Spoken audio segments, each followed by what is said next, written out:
Okey, Assalamualaikum, salam sejahtera, salam GBN ya, salam Malaysia dan salam kuasa ketiga. Seperti biasa, jika audio jelas boleh tolong maklumkan kepada saya tunggu komen, share ramai-ramai dan juga sertailah saluran Telegram saya, Regi JC Rita Udin. So, saya rasa sudah sampai masa saya nak bicarakan sedikit berhubung dengan apa yang saya lihat berlaku dalam pembangkang dan juga apa yang saya lihat berlaku dalam Bersatu, khususnya Bersatu. Okey, apa yang telah berlaku dalam 4, 5, 6 bulan ni, okey, dalam pada berlaku usaha penyatuan Melayu Islam, saya mengambil langkah yang amat berjaga-jaga untuk tidak walau sedikit pun mengkritik pembangkang, kerana bagi saya ianya penyatuan ni satu misi yang lebih besar. Tetapi anda pun sudah rasa hari ini saya dah akur bahawa terdapat kegagalan di peringkat kepimpinan, dan kegagalannya sebenarnya lebih kepada Bersatu. Walaupun kita cerita MP-MP Barisan Nasional bacol lah, tak berani buat ambil tindakan dan sebagainya, tetapi kegagalan terbesar sebenarnya di peringkat kepimpinan Bersatu. Dan bila saya cerita kepimpinan, saya khususnya bercerita berkenaan dengan Presiden Bersatu Tan Sri Muhyiddin Yassin. Now, ini bukan urusan saya, tetapi bila kenyataan dibuat di umum, maka ia sudah jadi urusan umum. Lebih-lebih lagi jika ianya dibuat melibatkan mereka yang sedang berjuang untuk penyatuan, dan kemudian apabila pemimpin Bersatu memperlihatkan gelagat tertentu di umum, jadi ini akan merencatkan perjuangan penyatuan. So, sebenarnya beban dalam keseluruhan penyatuan ini saya lihat ialah pada pucuk pimpinan Bersatu. Now, suka tak suka, majoriti MP sebenarnya dah sependapat bahawa perlu berlaku perubahan dalam kepimpinan Bersatu.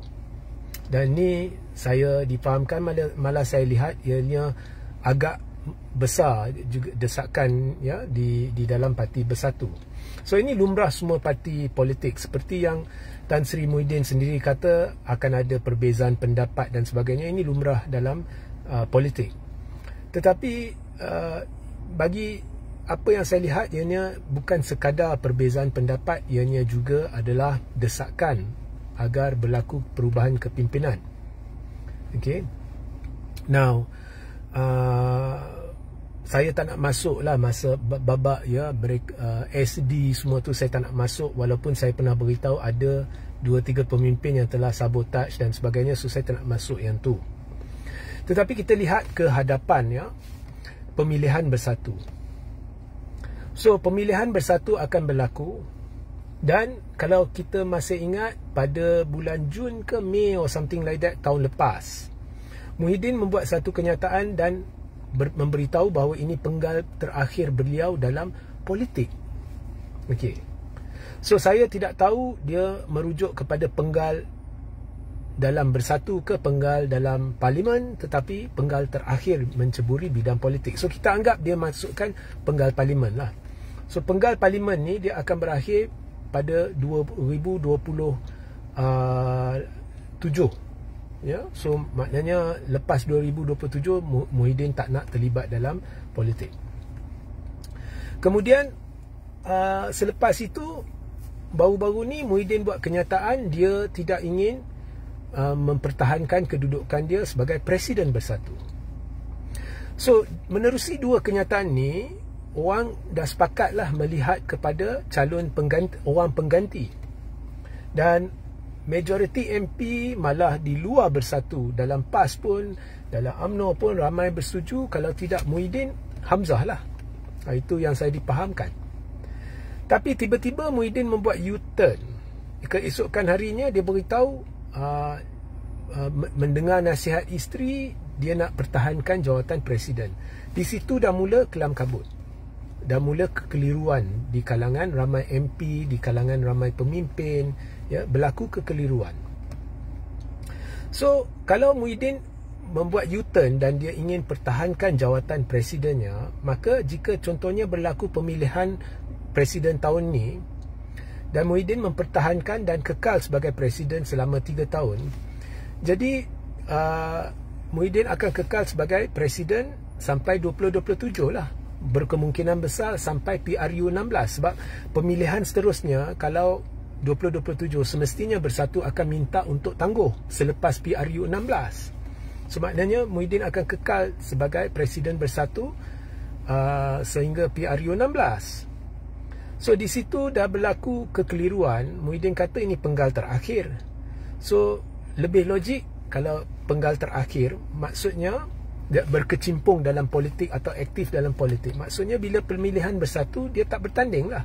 Kalau dia bertanding, maknanya dia akan kekal presiden Bersatu pada PRU 16 dan selepas PRU 16 jika pemilihan ditangguh. So tak logik.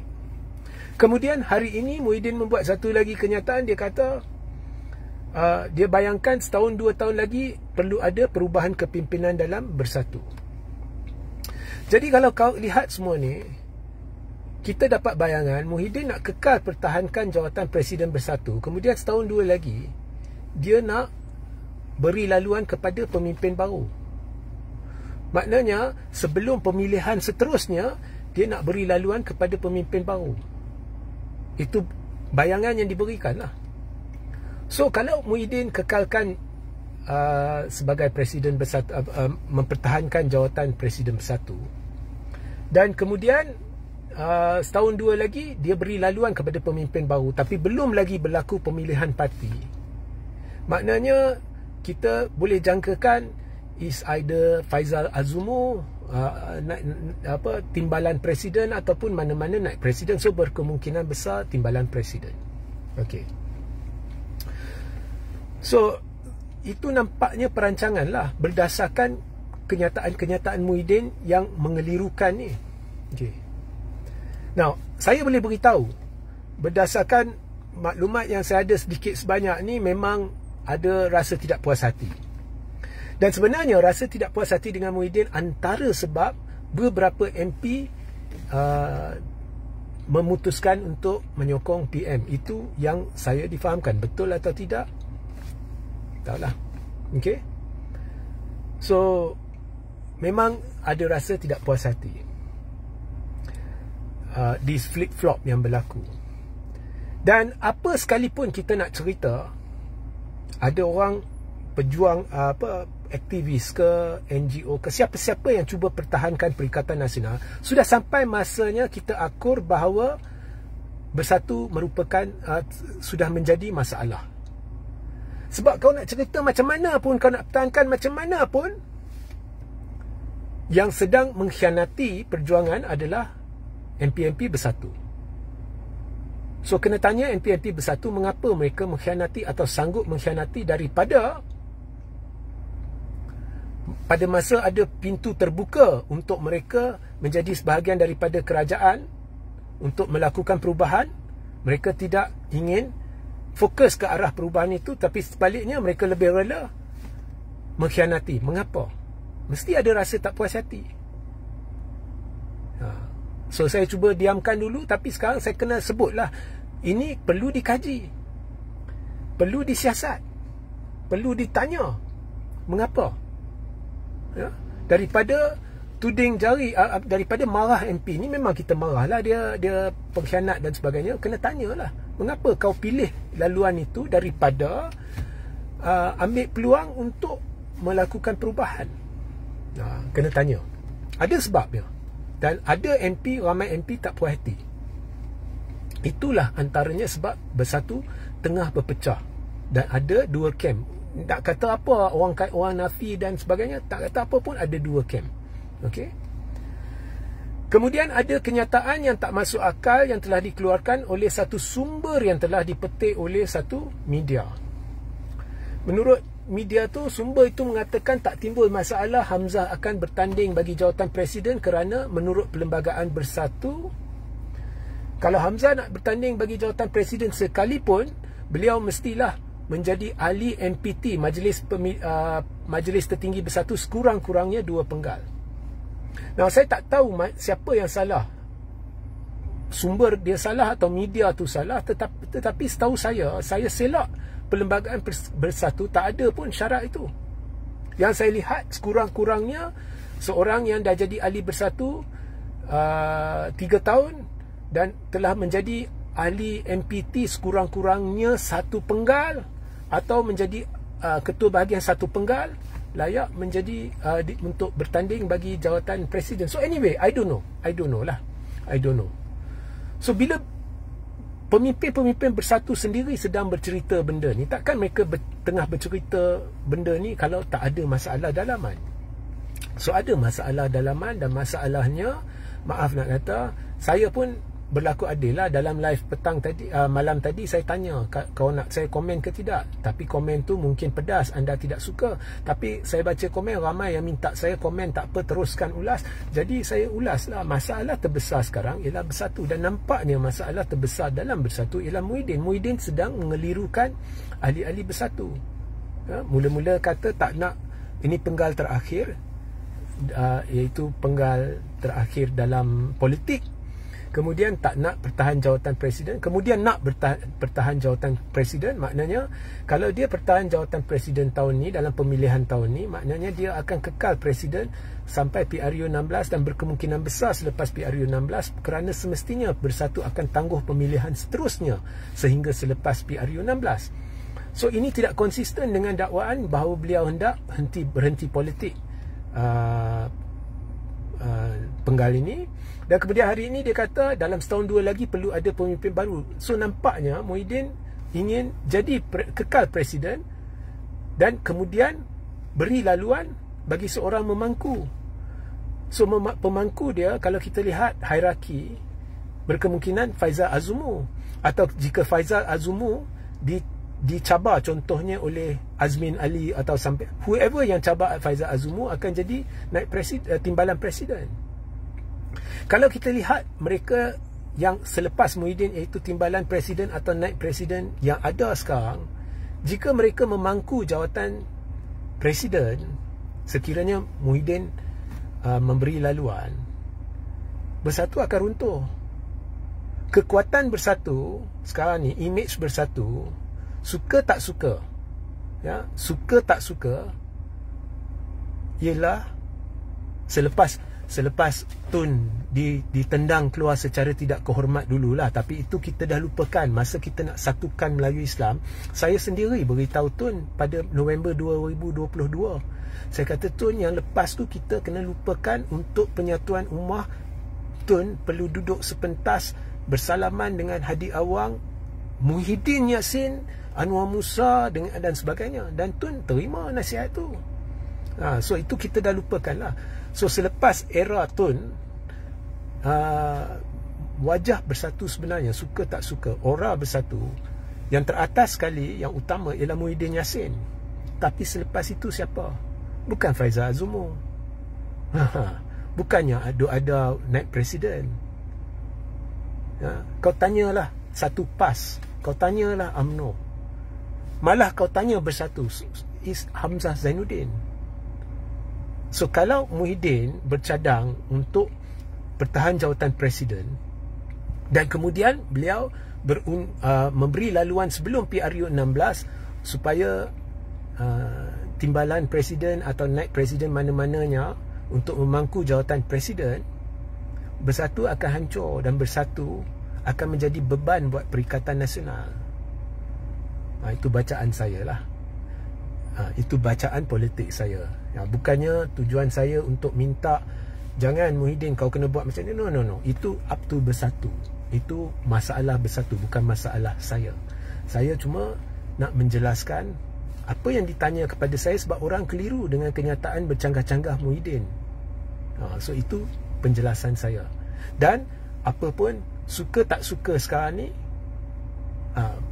langkah-langkah yang dah gagal semua tu kan, suka tak suka, masalahnya ialah Bersatu. Baik dari segi MP lompat maupun bersatu pecah. Masalah terbesar ialah bersatu.